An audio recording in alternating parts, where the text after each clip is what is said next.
Good morning, class 9.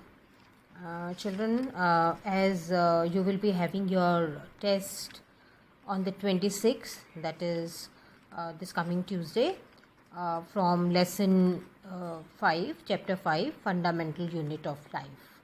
So, for that reason, we will revise this chapter, the question answers of this chapter, which are given in your book.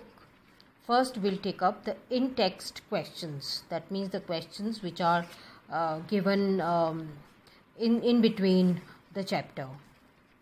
So, as you know, this chapter is all about the cell, its function, its structure, what is there inside the cell, what are the functions of different organelles in the cell.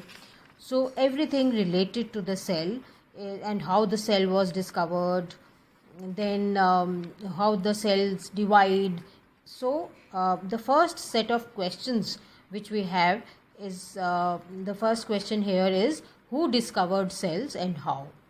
Robert Hooke, he discovered cells in 1665 while examining a thin slice of cork through his self-designed microscope.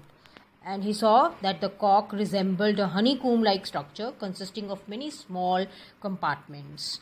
And these small box-like things or compartments are called, he named these as cells.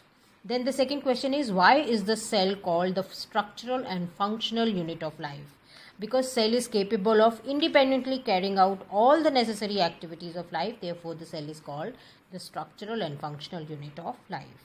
Then the second set of questions, how do substances like carbon dioxide and water move in and out of the cell? So carbon dioxide moves because it's a gas, it moves by diffusion, and water moves through the cell membrane by a process which is called osmosis. Then the next question is, why is the plasma membrane called a selectively permeable membrane?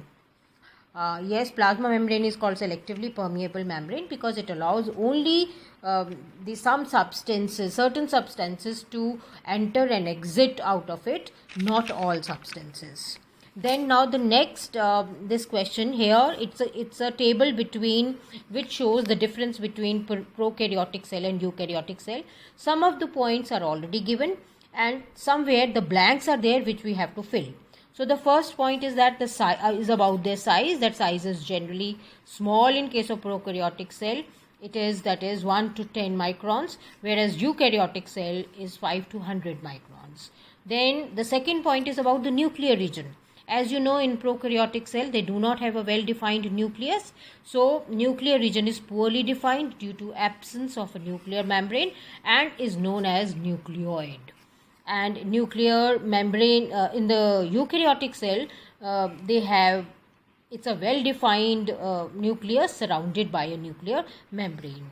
Then the third point is, there is a single chromosome in prokaryotic cell, but in eukaryotic cell there are more than one chromosomes.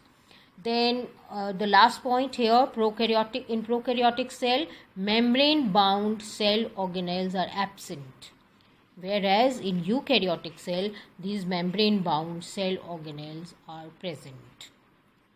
So this is the basic difference between a prokaryotic cell and eukaryotic cell. And children, you have done the diagram of a prokaryotic cell. So if in this question you can draw the diagram of a prokaryotic cell and compare it with the eukaryotic cell. So the next one is, the next set of questions, can you name the two organelles which we have studied that contain their own genetic material? Yes, the two organelles which have their own genetic material. Genetic material means they have their own DNA and RNA. So they are mitochondria and plastids. Then the next question is, if the organization of cell is destroyed due to some physical or chemical influence, what will happen?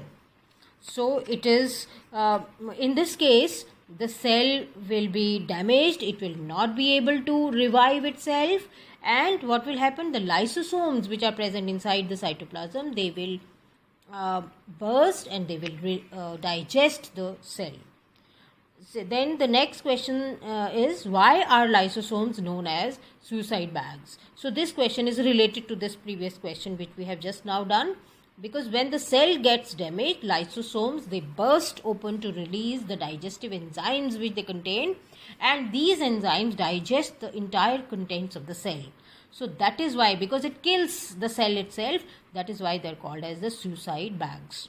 Then where are the proteins synthesized inside the cells? So proteins are synthesized, means proteins are made in protein factories, which are ribosomes. So proteins are made in the ribosomes. So these are the in-text questions of this chapter. And now next time we will deal with the exercise questions of this chapter.